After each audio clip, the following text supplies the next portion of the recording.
Hello, I'm going to talk really quickly about our friend Karl Marx and his theories, and also Frederick Engels, who was a co-author a lot of times with Marx. So I'll share screen. Here's the presentation. So overall info about Marx: wrote a ton, and his writing is very difficult to read. It can be just long and wordy and really just get lost in the details as he's writing. And a lot of the manuscripts that he wrote were not even very organized, and actually people came around afterwards and uh, sometimes compiled them into more coherent books. You'll see that especially in the Grundrisse, which is literally just the compiling of his notes. But some of his other famous works were co-authored with Engels, and they were really, really influential in shaping the world, obviously not super successfully, but at least causing some social movements 150 years ago, 170 years ago, uh, 70, 100 years ago, all throughout history. There's been some kind of these echoes from Marx and Engels. However, sometimes it's people sort of taking advantage of their ideas for their own personal gain, even though they were really hoping for a society where people were less concerned with their own gain and more about collective well-being, which echoes Jane Addams, who we've been talking about. So I got a little lost this morning thinking about Marx's biography. He was born on May 5th, 1818 in Germany in a town called Trier. And his father was a lawyer, and they were a Jewish family, but actually Marx and his dad were baptized in an evangelical church to conform to his dad's law practice. And this exposed Marx to kind of early on some social injustices and some issues surrounding people's relative power and freedom in society. He went to the University of Bonn in Germany and was really engaged in many different subjects and student clubs and stuff, but also was sometimes a bit unruly, which was common at that school. He left and went to the University of Berlin studying law and history, and joined a group called the Young Hegelians, which was really influential in his thinking. Also, Frederick Engels was a young Hegelian, although they didn't really know each other very well yet. And this Hegelian philosophy is where Marx picked up the idea of dialectics, which is not something we're going to pay a lot of attention to, but it's this idea that change occurs when tension kind of tips over. So there's two opposing forces, and one force kind of wins out, causing social change. So on the micro level in our own lives, every day there's kind of this dialectic change when we decide to get out of bed, because there's the comfort of laying in bed on one side, and then there's your motivation to start your day and get out of bed on the other side. That comfort's winning most of the time you're in bed, and then eventually it tips over. Your motivation to get out of bed wins. And you could look at much of social change macro on the macro level in this same way. So that kind of sets a frame for thinking about his theories. In the 1840s, he got married to Jenny von Westphalen, and he really started to write very, very much. And his economic manuscripts of 1844 started to talk about alienation, which is a key concept. Alienation just means being disconnected with the things you're working on in your job. So he connected this to a division of labor where some people do very specified, specific tasks. The video modern, or the movie, the silent film Modern Times by Charlie Chaplin has good scenes working in a factory doing the same thing and making light of it, making a comedy scene out of it, showing how ridiculous it is to live one's life doing such monotonous work like that alienated labor. And then Marx also began writing about the private ownership of the means of production. So he noticed how during this period of time where there's lots of technological progress and industrialization, just a very small number of people actually owned the factories where everyone was employed. Um, in 1845, Marx really started to get to know Frederick Engels, and he moved to Brussels, and they worked together and participated in communist groups, people thinking about ideas of social change and also politically trying to get involved and um, peacefully uh, affect change where they lived. Then this is kind of the last third of his life. He wrote a ton, even more, sometimes in debates that would be ongoing with other thinkers in that time. And he wasn't working at a university or anything, so he didn't really have stable employment. He was actually very poor, which helps when having writing from the vantage point of workers. Even though he's highly educated, he's not making much money. He has a one editorial that's a consistent small source of income, and it's actually through America and the New York Tribune. Most of those columns are lost forever, but there's in that archive at the bottom here, there are still some articles he wrote for this newspaper column. He had 6 kids, but 2 died really young, and they couldn't even afford a coffin for one of their daughters. So it sounds really miserable, but still wrote a lot.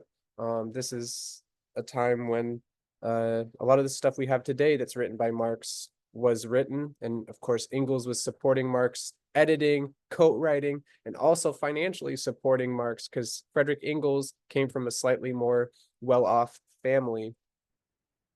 So that's his bio.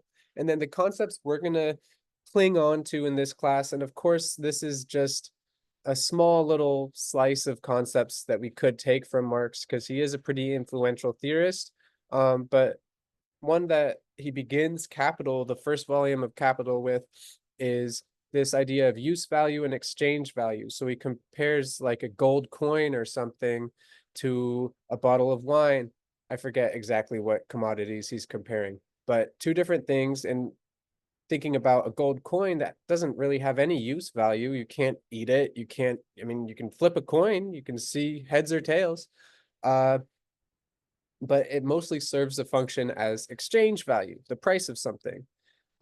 Whereas a thing like my water bottle, which is probably blurred because of my background, that has a pretty understandable use value to me. I can hydrate. But to someone else, it probably has a very low use value. It's kind of gross to use someone's water bottle, especially one with a straw like this. Everyone's free to make up their own opinion. If you think it still has a high use value, then that's great. But most people, someone else's water bottle, very low exchange value or use value. You wouldn't pay someone to buy a used water bottle. So in our economy, we buy and sell things using money, our exchange value, in order to obtain things that have specific use values for us as individuals. And this definitely helps us to understand kind of some other ideas that other theorists are writing about when talking about economic issues and how they affect social dynamics. So there's more examples you could think about too. Strawberries. If you like strawberries, it has a high use value. You'll pay money for it.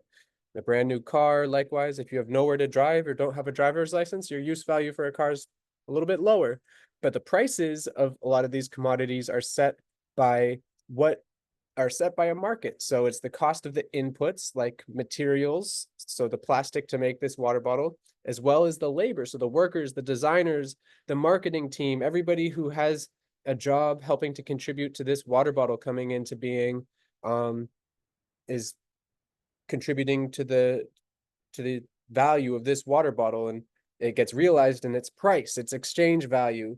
And most owners of businesses will make the price a little bit higher than the cost of the inputs in order to make a profit. One example of things that are not really a commodity, at least in America where beaches are public, is the sand on a beach that has big use value. You can make a sandcastle, you can relax on it, you can feel it between your toes, but it has no exchange value. You can't buy or sell it, luckily. Another pair of concepts that's useful from Marx that we could think about is workers and owners. You can call it proletariat and bourgeoisie like Marx did. And there's the adjective bougie that people use to talk about things that are kind of fancy and high class nowadays. But in short, proletariat means workers, people who earn a living through paid work, and then bourgeoisie is people who own the means of production. By means of production, I mean the the computers or the factory supplies or whatever the company does, the office space, in order to have a business succeed. Uh, so the bourgeoisie is this owner class, and Marx wrote in way too much detail about all the nuanced sub-classifications, including like the petite bourgeoisie, which is people who are well off, but they don't own a factory or anything. They're like doctors and lawyers, people who feel like they're in a nice position in society, but they're not really the full bourgeoisie where they're investing in things and starting new enterprises. So this distinction helps us to try, it's these categories that we can refer to now. It's hard to make sense of nowadays. Most people could pretty cleanly identify as being in the proletariat. You earn your money at your job, you buy stuff to survive. Marx talks about it as a basket of goods that you need to survive. But like we'll see from some of our other theorists, we're talking about the goods that basket expands and expands and expands with marketing and advertising. So we need more things. All of a sudden, I don't need just one water bottle, but I need 2 water bottles so that I have an extra one. And then in a society of consumers, workers end up needing more money to pay for more things. And that benefits the bourgeoisie because they can sell more things at a profit. So those concepts are what we're going to carry with us from Marx. And this is an example of how we're going to treat some of the other classical sociological theorists that we're going to learn about. We're just going to take a small sampling of some of their key concepts and then apply them to other theorists. And you'll see that with the concept map assignment, especially. Lastly, some popular books by Marx are Capital. It's Das Kapital in German. Published in 3 volumes. 1 and 2 are complete, and then he died before finishing volume 3. Engels tried to help tie some loose ends, but there's still some ideas that just are yet to be formed there. The Grundrisse is a collection of unorganized notes that are really, really interesting.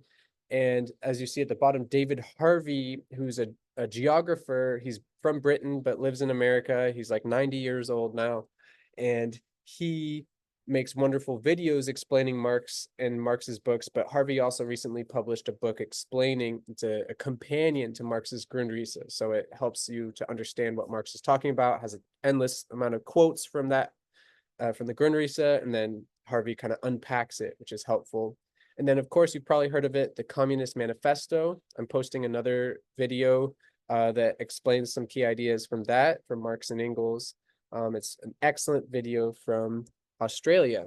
And then there's a internet archive, Marxist.org, that has just all the writings from everybody who's kind of stemming from Marx's ideas. It's got, I think, literally millions of different articles and books and stuff available for free.